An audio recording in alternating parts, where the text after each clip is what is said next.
अस्सलाम वालेकुम viewers, this is Jawad and welcome back to another video. तो आज की इस वीडियो में हम सीखेंगे कि माइक्रोसॉफ्ट एक्सेल में हम जो अपनी मार्कशीट वगैरह है वो किस तरह बना सकते हैं और आज हम उसी पे सारे फार्मूले लगाएंगे। तो उससे पहले चैनल को सब्सक्राइब भी कर लेना और यहाँ पे अगर आपने ये रैप्टर वाली वीडियोज़ नहीं देखी तो ये भी देख लो। तो यहाँ पे हम आ जाते हैं। सबसे पहले हम बेसिक चीज़ें आपको थोड़ी बहुत बता देता हूँ। फॉर एग्जांपल सम के लिए आपने कुछ करना है तो यहाँ पे हम अपनी वैल्यूज़ एंटर कर देते हैं। ये बिल्कुल बेसिक फार्मूले हैं, आपको कुछ को पता होंगे, जिनको नहीं पता वो भी ये देख ले। फॉर एग्जांपल यहाँ पे हमने ये 4-5 वैल्यू इधर एंटर कर देते हैं और इस तरह फिर हम इनका क्या काम करेंगे, सम करेंगे। तो आपको मज़ीद भी ये बताऊँगा इसकी जो अलाइनमेंट वगैरह ये सब कुछ क्या करना है। तो अभी एक चीज़ आपने साथ साथ ये चीज़ें नोट करनी है। तो यहाँ पे अभी हमने इन वैल्यूज़ का सम करना है। तो आपने क्या काम करना है, यहाँ पे एक नीचे खाली वाला डब्बा सेलेक्ट कर लें जिसमें आपने सम करना है और कोई भी फार्मूला लगाने के लिए आपने क्या काम करना है, इक्वल टू का यूज़ करना है। तो एक और चीज़ है एक्सेल की, अभी देखें आपकी शीट आपको मैंने तो जूम कर दी है लेकिन वीडियो एडिटिंग के ज़रिए, लेकिन यहाँ पे नीचे अगर आप आते हैं तो आपको ये प्लस का साइन मिलेगा। तो यहाँ से आप इसको बड़ा कर सकते हैं। मैं इसको यहाँ से ही थोड़ा बड़ा करता हूँ ताकि आपको ये जूम हुई नज़र आए। तो यहाँ पे हमने अपनी एक्सेल शीट को जूम कर लिया है। तो इस तरह आप इसका जूम यहाँ से कम भी कर सकते हैं ताकि आपको क्लियर नज़र आए। तो यहाँ पे हमने खाली डब्बा ले लिया। अभी देखें ये डब्बे में वैल्यूज़ क्या हैं, बिल्कुल अलाइन नहीं हुई। तो इनको अलाइन करने के लिए आपने सिंपली ऊपर कॉलम को सिलेक्ट करना है और यहाँ पे दरमियान पे क्लिक कर देना है। तो ये सारी वैल्यूज़ आपकी किधर होंगी, अलाइन हो जाएंगी। ये सेंटर अलाइन हो गई हैं हमारे पास सारी की सारी। ये देखें वैल्यू सेंटर अलाइन हो गई हैं। तो ये अलाइनमेंट भी करने का तरीका मैंने आपको बता दिया। तो इस तरह अभी हम क्या काम करेंगे, इस खाली डब्बे में क्या काम करेंगे, इक्वल टू डाल देंगे।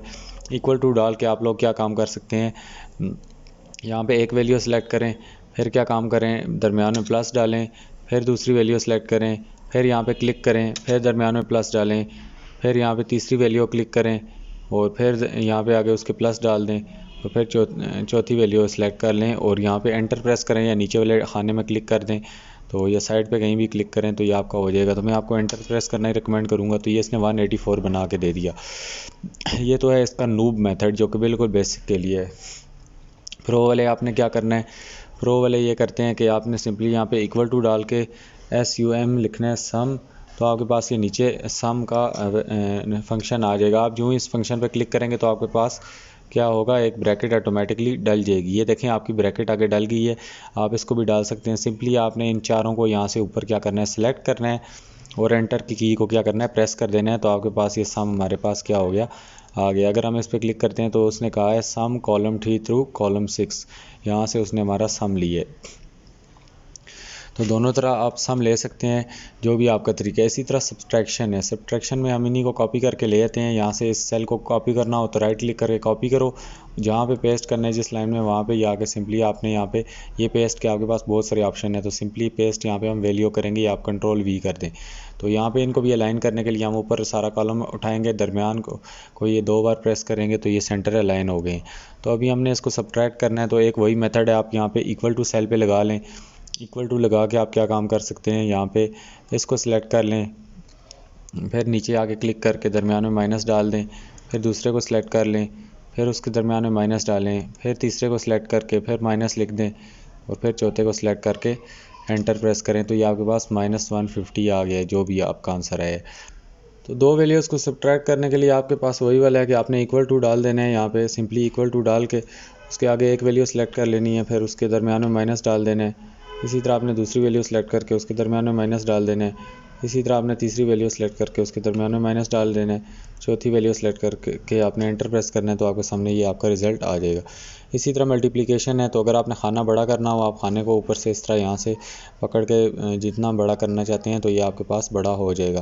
तो मैं वापस इसको छोटा कर देता हूँ जितना मल्टीप्लाई की हमें ज़रूरत है। तो यहाँ पे हम यही वाली वैल्यूज़ इनको कॉपी कर लेते हैं और यहाँ पे आके कंट्रोल V अगर प्रेस करेंगे तो ये हमारे पास ऑटोमेटिकली अलाइंड फॉर्म में मिल जाएंगी। तो पेस्ट की आपको डिफरेंट ऑप्शन देते हैं, आपने इनको छोड़ देना है, फ़िलहाल आप इस पर ना फोकस करें। और मल्टीप्लाई को हम प्रोडक्ट भी कहते हैं। तो इसलिए हम सबसे पहले क्या करेंगे, इस खाने में आके इक्वल टू डालेंगे और इधर PRO लिखेंगे, देखेंगे कि हमें प्रोडक्ट का वो मिलता है फंक्शन, यानी यहाँ पे हमें मिल गया। तो हम इस पर यहाँ पे डबल क्लिक करेंगे तो ये देखें प्रोडक्ट के आगे खुद ब खुद ब्रैकेट डल गई है। तो हम इन चारों को सिलेक्ट कर लेंगे यहाँ से ऊपर, तो ये ऑटोमेटिकली, और एंटर प्रेस कर देंगे तो ये हमारे सामने इनका प्रोडक्ट आ गया है। अगर आप इन सारी वैल्यूज़ को मल्टीप्लाई करें तो डेफिनेटली आपके पास यही आएंगी। इसी तरह डिवीजन आपने किस तरह करनी है, इसको कॉपी कर लेते हैं हम। कोई भी वैल्यूज़ हैं उनको आपने यहाँ पे सिंपली आके कंट्रोल वी कर देना है, राइट क्लिक करके, अगर नहीं भी पेस्ट करते तो कंट्रोल वी कर देना है। और अभी इनका अगर हम डिवीजन निकालें तो यहाँ पे आप लोगों ने इक्वल टू लिख देना है, और उसके बाद यहाँ पे हमें डिवाइड के लिए वो वाला कोई इन्होंने नहीं दिया हुआ, तो हम क्या करेंगे, अब ज़्यादा से ज़्यादा क्या कर सकते हैं, तो इसको सिलेक्ट कर लेंगे और उसके बाद इनको आपस में सारियों को डिवाइड करना है, तो ये दूसरी को डिवाइड ले लेंगे। और फिर ज़्यादा डिवीजन आपस में वैल्यूज़ की नहीं होती, और इसी वजह से इन्होंने वो नहीं हमें यहाँ पे प्रोवाइड किया हुआ, इसीलिए हम तीसरी को ले लेंगे और यहाँ पे स्लैश डाल देंगे, और इसी तरह चौथी को ले लेंगे। तो ये आपस में सारी वैल्यू डिवाइड हो गई, क्या हमारे पास आंसर आ गया 0.18। इसी तरह परसेंटेज है, तो परसेंटेज निकालने के लिए भी आप लोगों को कोई आई थिंक सो ख़ास वो नहीं इन्होंने दिया हुआ फार्मूला। तो परसेंटेज अगर इसकी आपने निकालनी है तो सबसे पहले तो आपको उसको टोटल भी पता होना चाहिए। तो टोटल हमें इसका पता है कि 262 है, तो परसेंटेज के लिए आपने पहले टोटल कर लेना है। यहाँ पे हमने इसको पेस्ट कर लिया, खाने को सेंटर में करने के लिए हमने इसको इस तरह सेंटर में कर लिया, और इसकी परसेंटेज निकालनी है। तो सबसे पहले हम खाने में इक्वल टू डालेंगे, इक्वल टू डाल के हमें सबसे पहले परसेंटेज में क्या होता है कि एडिड नंबर्स, तो इसके एडिड नंबर्स क्या है हमारे पास, ये सारे नंबर्स हैं। तो हम इनको नहीं सिलेक्ट करेंगे, हम सिंपली किसको सिलेक्ट कर लेंगे, इनकी जो सम है, तो सारे नंबर के सम को, मतलब जितने नंबर ऑब्टेन्ड है, ऑब्टेन्ड नंबर कितने हैं 262। उसके बाद इसको क्या करेंगे, divided by total number, total number को हम क्या कर देते हैं 300, तो 300 कर देंगे, और मल्टीप्लाई बाय क्या करेंगे 100, ताकि वो पॉइंट में वैल्यू ना आ जाए। तो हमें इसकी क्या परसेंटेज मिल गई 87.33333। परसेंटेज के लिए भी आपके पास वो कोई नहीं है। अगर यहाँ पे फॉर एग्जांपल हम इक्वल टू लिखते हैं और इधर हम परसेंट लिखते हैं PER, तो यहाँ पे आपको परसेंटाइल वगैरह और परमुटेशन फार्मूले मिल जाएंगे, लेकिन ये वाला नहीं मिलेगा। परसेंटेज आपको मैथ से निकालनी आती है। तो ये पॉइंट के आगे डेसिमल वैल्यूज़ को कम ज़्यादा करने के लिए, ये देखें ये जो पीछे है इसका मतलब है इंक्रीज डेसिमल, डेसिमल बढ़ाते जाओ, तो ये डिक्रीज़ है। आगे वाले को अगर यूँ ही हम दबाएंगे, ये ऊपर आपको नज़र आ रहा है, तो डेसिमल हमारे क्या हो रहे हैं, छोटे होते जा रहे हैं, तो हम इसको 2 डेसिमल तक ले आएंगे। तो ये था थोड़ा बहुत एक्सेल का ये। उसके बाद फॉर एग्ज़ाम्पल आपने ये कॉलम है, इसके ये देखें दरमियान में ये देखें लाइनें लगी हुई हैं, और अगर आप इसको हेडिंग वगैरह बनाना चाहते हैं तो आपने क्या काम करना है, इन सारे को दोनों को सिलेक्ट करके मर्ज एंड सेंटर पे क्लिक करना है और ओके पे क्लिक कर देना है। तो ये देखें ये सारा आपके पास कॉलम दरमियान से वाइट हो जाएगा। तो इस सम को आप इधर दरमियान में क्या काम करें, अलाइन कर सकते हैं। तो इस पूरे को आप सिलेक्ट करें और यहाँ पे सम को आप कहीं भी राइट, लेफ़्ट या सेंटर में अलाइन कर सकते हैं।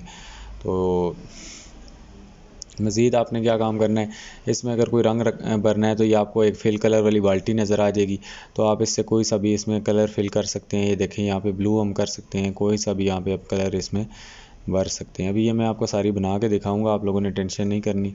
तो यहाँ पे हम इसमें ये कलर भर देते हैं, तो ये देखें, और इसमें आप और टेक्स्ट मज़ीद वगैरह ऐड या वो कर सकते हैं। तो अगर आपने सारे को छोटा बड़ा करना है तो आप यहाँ से इस वैल्यू को उठा के ऊपर नीचे लेके जा सकते हैं। ये देखें सम की अब हमारे पास कॉलम खूबसूरत लग रहा है। तो ये इस तरह आप इसको मर्ज एंड सेंटर वगैरह कर सकते हैं। और ये भी देखें थोड़ा सा वन के साथ है, तो बिल्कुल आपने इसकी लाइंस को लाइंस के साथ टच कर देना है। तो ये देखें आपका ये कॉलम है मर्ज हो जाएगा। इसी तरह अगर आपने इस कॉलम सी को पेंट करना है तो आप सिंपली इस पेंट वाली बाल्टी को करेंगे, तो ये सारा कॉलम क्या हो जाएगा, सी पेंट हो जाएगा। तो अगर आप सारे को नहीं करना चाहते तो आपने जितना करना है, फॉर एग्जांपल इतनी वैल्यूज़ तक करना है, सारा तो डेफिनेटली बुरा लगता है, तो हमने इतनी वैल्यूज़ तक करना है। कॉलम सी की हम ये नीचे वाली वैल्यू ले लेंगे और यहाँ से सिलेक्ट करके इसको यहाँ तक ले आएंगे। क्योंकि वो ऊपर वाला कॉलम मर्ज हुआ हुआ है, हम उसको सिलेक्ट नहीं कर सकते, तो हम इसको कोई और कलर दे देते हैं। फॉर एग्ज़ाम्पल इसको हम ये यहाँ पर रेड कलर दे देते हैं या ग्रीन दे देते हैं। तो इस तरह आप करके ये सारी फॉर्मेटिंग इसकी कर सकते हैं। उसके बाद ये बोल्ड है, बोल्ड, इटैलिक और अंडरलाइन का मतलब पता है, बोल्ड से ये आपकी वैल्यूज़ जो भी हैं बोल्ड कर देगा। इटैलिक का मतलब है उनको थोड़ा टेढ़ा कर देगा, तिरछा कर देगा, और अंडरलाइन का मतलब है उनको क्या करेगा, अंडरलाइन कर देगा। तो जिस तरह फॉर एग्जांपल यहाँ पे हम इस 78 को यहाँ पे सिलेक्ट कर लेते हैं और बोल्ड पे प्रेस करते हैं तो देखें बोल्ड हो गया। इटैलिक पे करते हैं तो देखें थोड़ा सा इसकी जो टेढ़ा सा हो गया। उसके बाद अंडरलाइन करते हैं तो उसके नीचे लाइन लग गई है। तो ये सारी चीज़ें आप ये लाइनें शाइनें लगा सकते हैं। और यहाँ से आप फ़ॉन्ट इसका बड़ा कर सकते हैं और इस जो छोटा है इसे छोटा कर सकते हैं।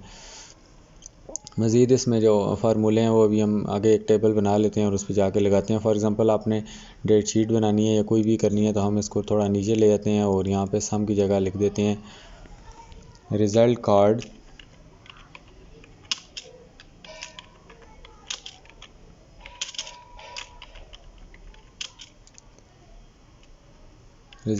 लिखते हैं और क्लास 9-10 को नीचे ले जाते हैं।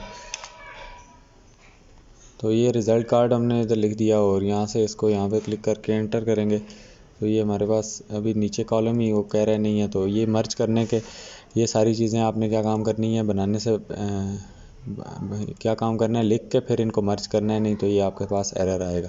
तो अभी मैं आपको दूसरी शीट पे ले जाता हूँ जहाँ पे मैंने ये बनाया हुआ है और दूसरी साइड पे मैं आपको बना के भी दिखा दूँगा।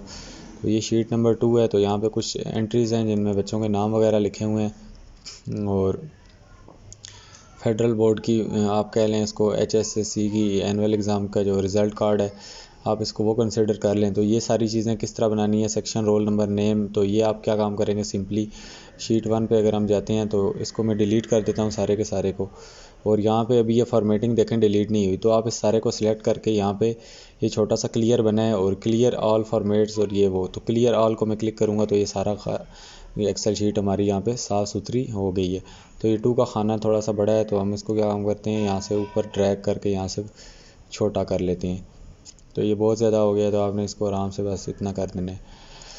तो यहाँ पे हमारी एक्सेल शीट वापस सीधी हो गई है। तो फॉर एग्ज़ाम्पल हमने यहाँ पे सबसे पहले सीरियल नंबर लिखना है, सीरियल नंबर, और इसी तरह हम आगे क्या काम करेंगे, आगे हम लिखेंगे रोल नंबर। इसी तरह आप टैब की प्रेस करेंगे तो ये आपको आगे ले जाएगा कीबोर्ड से। तो रोल नंबर के बाद आप अपना सब्जेक्ट इधर डाल सकते हैं, उसके बाद ऑब्टेन्ड मार्क्स और टोटल मार्क्स डाल सकते हैं और इसी तरह करके ये कॉलम बना सकते हैं। फिर सीरियल नंबर वाले कॉलम में इतना सेलेक्ट कर लें और इसको आप कोई भी कलर दे दें तो ये आपके डब्बे वगैरह कलर हो जाएंगे। और इसी तरह आप इस ऊपर वाली लाइन को भी आप यूँ रंग दे सकते हैं, तो कोई सा भी रंग दे दें, ये आपके पास ये चीज़ बन जाती है। तो मुझे नहीं लगता ये किसी को नहीं बनानी आती होगी। तो यहाँ पे हमने क्या काम किया, अब यहाँ पे आप एक चीज़ देखेंगे, ऊपर ये हमने एक रिज़ल्ट कार्ड वाला कॉलम ले लिया और इसको मर्ज कर दिया एक HSSC2 एनुअल एग्ज़ाम वाला। तो यहाँ पे मैं आता हूँ दोबारा इस सारे को सिलेक्ट करके, अगर फॉर्मेटिंग ख़राब होगी तो क्लियर पे जाके क्लियर आर करेंगे, सारा खाली हो जाएगा। तो यहाँ पे ऊपर हमने क्या इसको दे दिया, एक को दे देते हैं रिज़ल्ट कार्ड।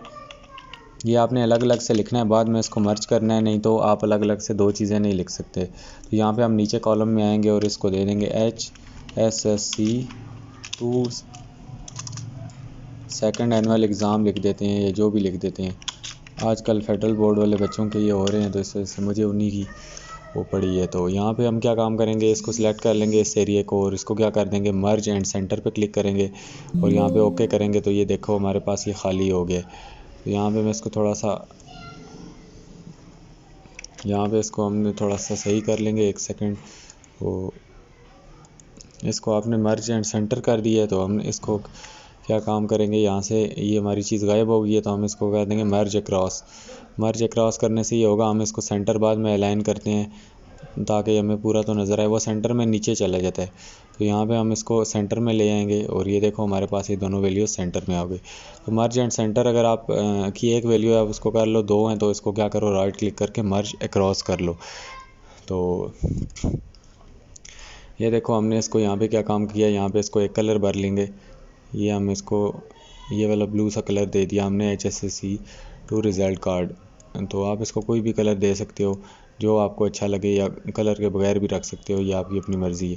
तो ये देखो जिस तरह ये शीट नंबर 2 पे मैंने ये दरमियान में किया हुआ है, तो जितना आपका कॉलम बड़ा होगा आप उस हिसाब से इसको एडजस्ट कर सकते हो। अभी फॉर एग्ज़ाम्पल हमारा क्या काम हुआ है कि कॉलम हमारा यहाँ पे आगे भी जा रहा है, तो आप क्या काम करो, इस सारे को सिलेक्ट कर लो, इतने को सिलेक्ट कर लो और दोबारा क्या करो, मर्ज अक्रॉस करोगे तो ये आ जाएगा। तो इन दोनों को ही सिलेक्ट करो और दोबारा यहाँ पे अलाइनमेंट में जाके सेंटर में कर दो, तो ये देखो बड़ा होके सेंटर में आ गया। अब यहाँ पे आप लोग अपने नीचे सारे नाम, सब्जेक्ट वगैरह लिख सकते हो। इसी तरह ये सीरियल नंबर है, यहाँ पे कॉलम को बड़ा करना हो तो कॉलम के ऊपर आओ तो ये आपके पास एक लाइंस बन जाएंगी जिसमें आपके पास चारों तरफ वाली लाइन है, आप इसको थोड़ा सा ड्रैग करके यहाँ पे आगे लेके आ सकते हो, ये आपके पास बड़ा हो गया। आप यहाँ पे डबल क्लिक करोगे तो ये आपके पास कॉलम आपका पूरा आपको बड़ा हो जाएगा। इसी तरह बी पे आके मैं यहाँ पे डबल क्लिक करता हूँ तो ये देखें मेरा कॉलम बड़ा हो गया। इसी तरह ये इंग्लिश आपको पूरा नहीं लिखा नज़र आ रहा तो मैं इस पर आके डबल क्लिक करता हूँ। मैथ यहाँ पे नहीं लिखा हुआ नज़र आ रहा सही, तो इस पर डबल क्लिक करता हूँ, थोड़ा कॉलम क्या होगा, बड़ा हो जाएगा। तो ये छोटी मोटी चीज़ें हैं, अलाइनमेंट ही बहुत ज़्यादा खूबसूरती होती है, बाकी फार्मूले तो सारे ही लगा लेते हैं। इसके बाद ये सारी चीज़ें तो उम्मीद है आप सब लिख ही लोगे, सीरियल नंबर डाल के ये सब कुछ करना।